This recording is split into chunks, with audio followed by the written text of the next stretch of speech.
Newsflash Africa, the best place to get Africa-related content in today's news. Promises which, according to him, has not been fulfilled.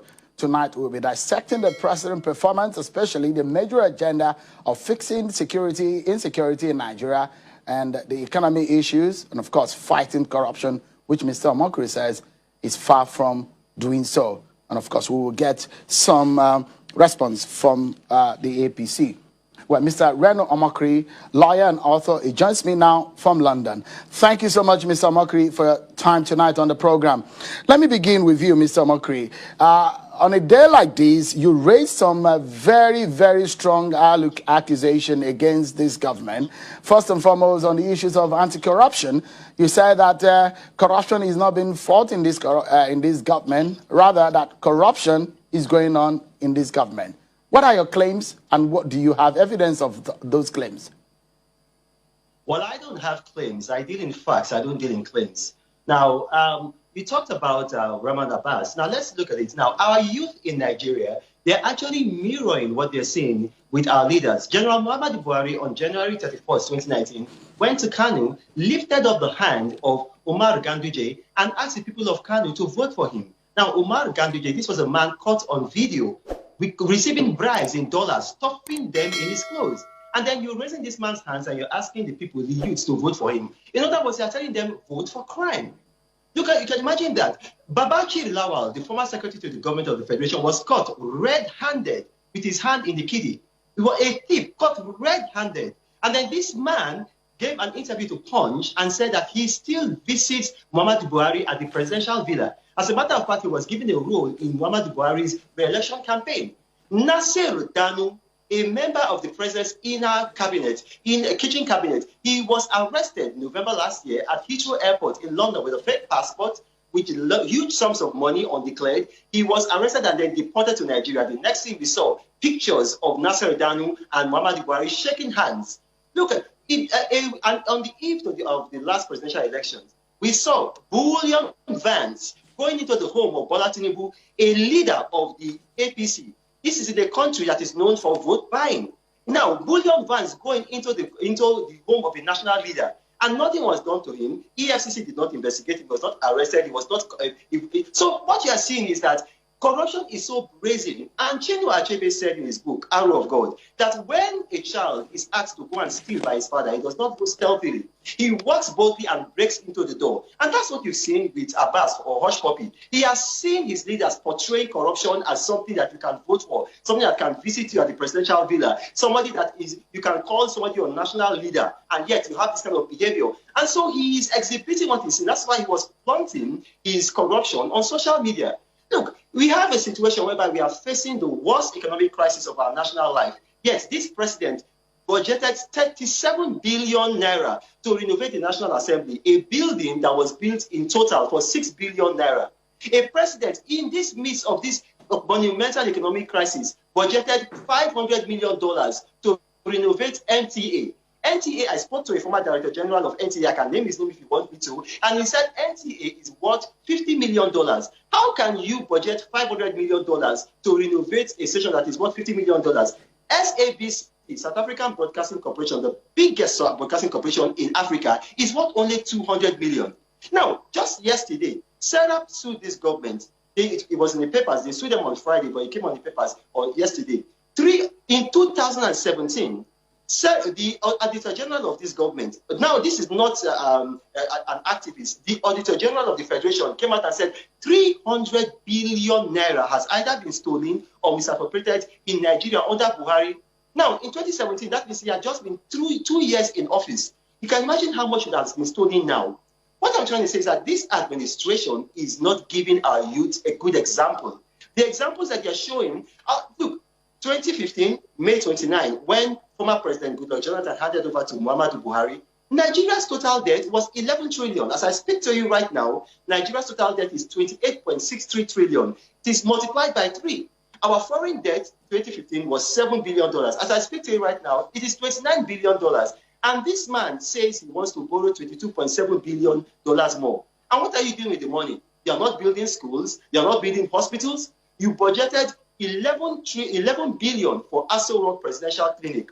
that clinic could not treat the chief of staff to the president when he had COVID-19.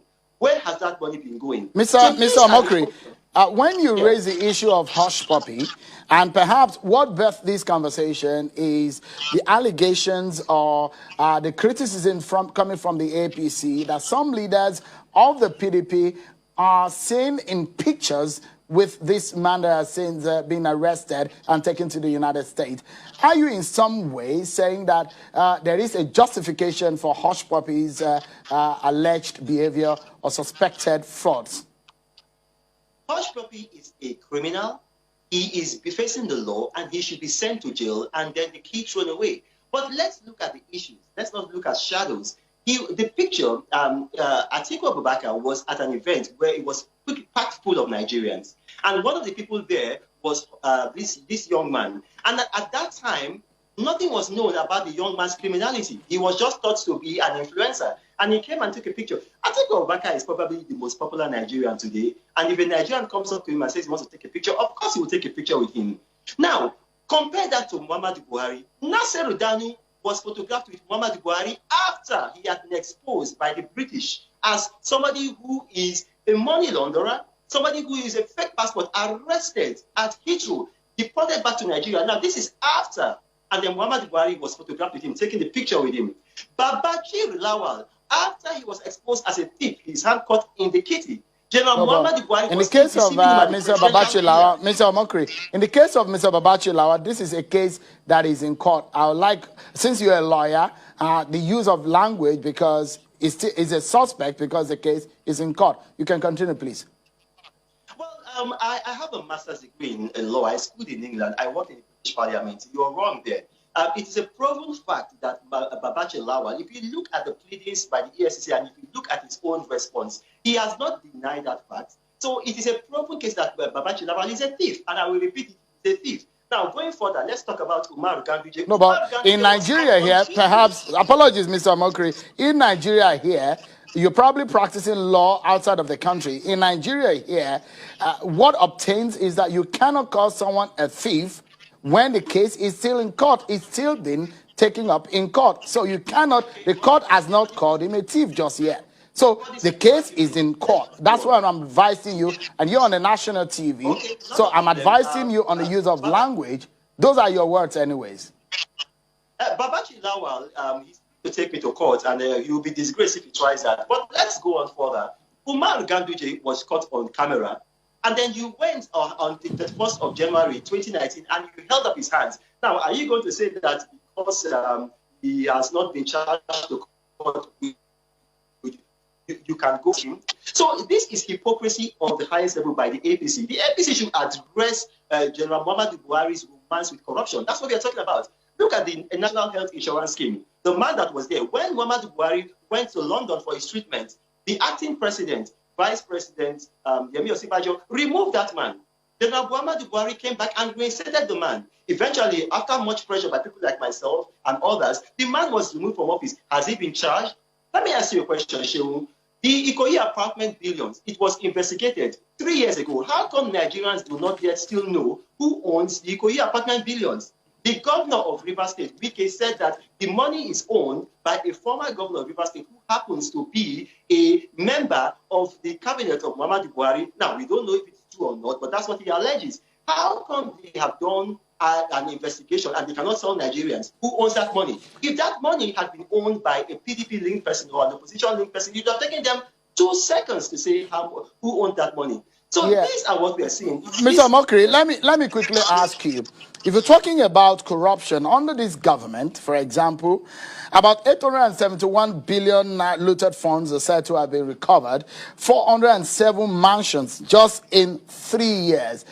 For you, you think corruption is not being fought based on some of the facts on the table? Well, let me just put it there. You said they claimed. Now, that's a claim. Now, if you read the letter that was written first by the former Minister of Finance, Kemi Adeosun, she actually contradicted that and said that the man there, Magu, had been playing to the gallery, that the figures that he said he had collected were not the same as the amount of the central bank. And if you recall, just a week ago, the current Attorney General of the Federation, Malami, had written a letter saying that the man himself, Magu, is corrupt.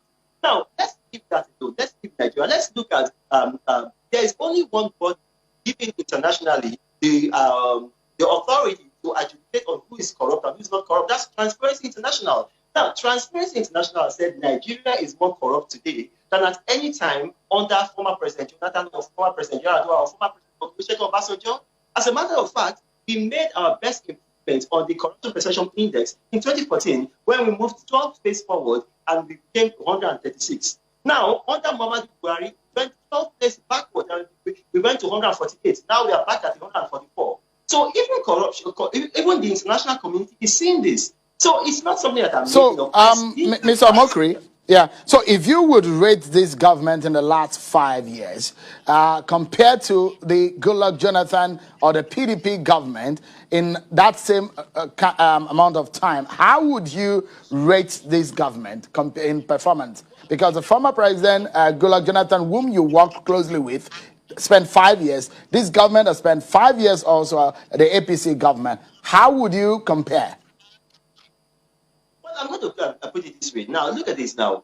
In the MTEF, that's the medium-term expenditure framework of the first quarter that was just recently released, it shows that now Nigeria's debt to revenue ratio is 90%. That means we are spending 90% of our revenue on debt servicing. Now, that's to show you the amount of debt that this administration has plunged us to. Now, when you compare this administration with former President Jonathan's government or Yar'Adua's government, yes, there was some corruption there. It's a human government. But the difference between that government and this government is that under Jonathan, there was corruption. In this administration, corruption is official. So you had a situation whereby under Jonathan, there were corrupt officials. But in this administration, corruption was official. Under Jonathan made some mistakes. In this administration, Muhammadu Buhari is himself a mistake. All right, Mr. Omokri, because of our time, we have to leave it at that. Thank you so much, Mr. Reno Omokri, lawyer and author, a former aide to former President Goodluck Jonathan. Thank you so much indeed for your time. You're very welcome. God bless. Thank you. So let's get some other perspective to this one, perhaps one that is not in agreement.